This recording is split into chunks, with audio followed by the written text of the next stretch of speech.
صباح الخير وصباح الفل على كل حبايبي الحلوين. ازيكم يا حبايب قلبي؟ عاملين ايه رايكم بقى يا حبايب قلبي في شويه الزبده العسل دول؟ دي بقى الزبده الفلاحي الاصليه، مش الزبده بقى المضروبه اللي هي بتبقى موجوده بره. عايزه اقول لكم يا حبايب قلبي، انا كنت بحوش القشطه بتاعت وش اللبن. طبعا بس لازم كنت بحطها في الفريزر. حوشت شويه كده حلوين، وبعدين طلعتها يا حبايبنا وعملت بيها زبده. الزبده زي ما شايفينها كده، الزبده طالعه خطيره. عايزه اقول لكم الريحه بتاعتها ما شاء الله، زي ما شايفين الزبده بتاعتنا كده. يلا بينا يا حبايبنا نقول احنا عملنا الزبده دي بتاعتنا ازاي.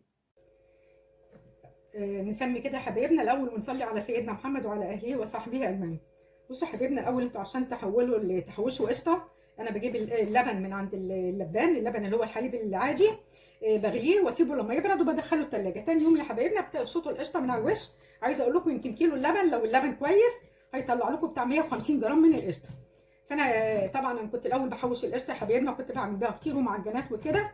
دلوقتي طبعا ما بقتش، بقالي فتره بمعنى اصح ما عملتش فطير، فقلت ايه اعملها القشطه. طبعا انتوا عشان تعملوا قشطه يا حبايبنا لازم القشطه بتاعتنا تكون ساقعه، ما تكونش يعني تكون فيها قطع من التلج زي ما شايفين كده ان انا بحلها من التلج. وفي نفس الوقت يستحسن تعملوها في الشتاء، بلاش الصيف علشان ما تبقاش هتلاقوها بقت عامله زي الميه معاكم. فانا بحولها كده يا حبايبي، بحب احولها فكاهه كده زي ما انتم شايفين. ينفع لي حتت كبيره عشان ما تبوظليش المضرب، وبعد كده هضربها بالمضرب.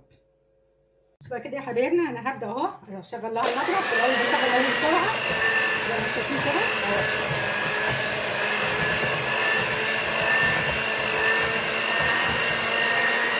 بصوا حبايبي، هي الاول بتعدي بثلاث مراحل. اول مرحله بتقولوها اتحولت زي الكريم جانتين. تاني مرحله بتلاقوها بتبدا تتقل يا حبايبنا. يعني هي دلوقتي بصوا بدات تتحول معايا اهو زي الكريم كده، شايفينها اهي. بعد كده هتبدا تتقل معايا. بصوا كده دلوقتي يا حبايبنا اهي بدات. بس خلي بالكم يا حبايبنا وانتوا بتستعملوا المضرب لازم تجيبوا بالسباتشولا او بالمعلقه، تجيبوا الجناب عشان احنا عايزين كله ينضرب مع بعض. انا شغاله فيها كده يا حبايبي، ولما تبدا المرحله الثالثه هوريها لكم. معلش هقفل البتاع. زي ما شايفين كده اهي بدات تخرز، بس برده هي لسه قدامها شويه. هكمل وارجع لكم تاني. بصوا كده الزبده بتاعتنا اهي زي ما شايفينها كده اهي، بدات حتى هتلاقوها بدات تجيب الخض على جنب كده. احنا خلصنا. بصوا يا حبايبنا شايفين بدات اهي تجيب الخض على جنب كده. هنبدا بقى كده زي ما قلت لكم تجمعوها كده بالراحه. عايزين تعملوها كور براحتكم، عايزين تعملوها زي الصابع كده براحتكم. اهو بصوا اهي ما شاء الله. بس ما اكدبش عليكم هي بتاخد وقت، يعني بتاخد وقت بالمضرب نفسه، مش بالايد كمان. شايفين الزبده بتاعتنا ما شاء الله زي الفل. لازم تعصروا منها يا حبايبنا الخض بتاعها ده اهو. شايفين ما شاء الله. شايفين الزبده بتاعتنا يا حبايبنا زي الفل. وعايزه اقول لكم بقى زبده يعني مش زبده بتاعت بره، بتبقى اغلبيتها مغشوشه.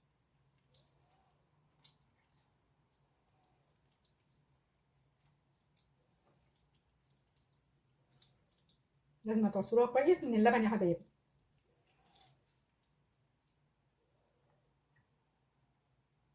ادي كده يا حبايب قلبي اهي القشطه الزبده قصدي اللي احنا طلعناها. شايفين اهي بسم الله ما شاء الله اهو رمت معانا زي الفل اهي يا حبايبنا. عايزه اقول لكم كان دول تقريبا حوالي كيلو ونص قشطه. انا هبقى اوزنهم بعد كده. وده اللبن الخض اللي هو طلع منها. اللبن ده يا حبايبنا طبعا مش بنرميه. اللبن ده بتاكلوا بيه احلى قرص فلاح. انا هعمل لكم بيه شويه قرص فلاحي زي العسل. وعايزه اقول لكم ان كمان لسه فيها قشطه، لسه فيها زبده من تحت. شايفين الزبده لسه تحت في قلب الطبق اهو. وادي الزبده بتاعتنا اهي ما شاء الله. ايه رايكم بقى يا حبايبنا؟ شويه زبده زي العسل، زبده فلاحي اللي هي بقى يتقال عليها زبده. ادي كده برده يا حبايبي في بقيت. طبعا انا القشطه قسمتها على مرتين على اساس ان انا ما اخدش وقت، لان لما بتبقى كتيره بتاخد معايا وقت. فده الجزء الثاني برده هبدا اضربه. عايزه اقول لكم كمان يا حبايبنا ان القشطه لما بتيجوا تشيلوها من على وش اللبن ما تحطوهاش في الثلاجه. اول ما تقشطوها تحطوها في علبه وتحطوها في الفريزر. لو سبتوها في الثلاجه بتلاقوها اخضرت منكم ومررت، بتبقى بتبوظ بمعنى اصح. فلازم اي قشطه تقشطوها من على وش اللبن تتحط في الفريزر. دي بقى برده هضربها زي الثانيه واوريها لكم. ادي الثانيه برده يا حبيبتي يا حبايبي اهي بدات برده تعمل معانا قطع اهي او بدات تخرز، بس برده لسه ناقص لها شويه. هديها اكملها برده ونقول احنا ونخلص ان شاء الله.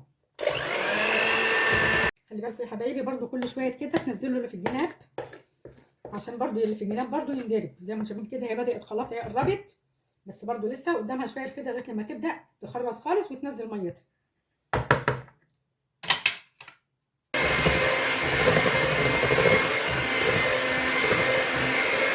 زي ما انتم شايفين كده بقى، اول ما بتبداوا كده تلاقوها نزلت تنزل الخط بتاعها كده في الجنب، تعرفوا انها اتعملت حاجه.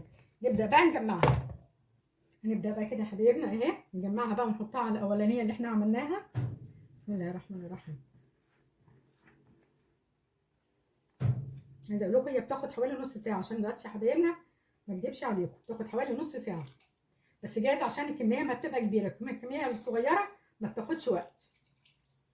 زي ما شايفين كده لازم نعصر الخد بتاعها.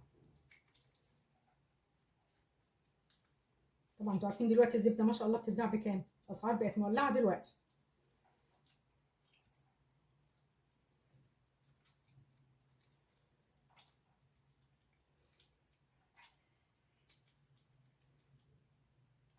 زي ما شايفين كده يا حبايبنا اهي، هخلصها واوريها لكم كده يا حبايبنا. هل الزبده بتاعتنا اهي بعد ما عملناها، شايفين الزبده بتاعتنا ما شاء الله طلعنا كميه حلوه اهو. طبعا وده الخط بتاعنا ده، عايزه اقول لكم ده بقى بيطلع شويه قرص خرافه. ان شاء الله كده بكره ولا حاجه هعمل بيهم شويه قرص زي الفل. اللهم صل على النبي. ادي كده انا وزنت الزبده بتاعتنا يا حبايبنا، دولك 2 كيلو. انا عايزه اقول لكم ان اللهم صل على النبي، القشطه بتاعتنا كانت 3 كيلو و400، يعني بالظبط ادي الكيلو وحوالي واقل من 400 اللي هي اللبن الخضر. عايزه اقول لكم بقى يا حبايب قلبي، لو الفيديو بتاعنا عجبكم بقى ما تنسوناش بقى في الشير واللايك وعلامه الاشتراك. اترككم في رعايه الله، والسلام عليكم ورحمه الله وبركاته.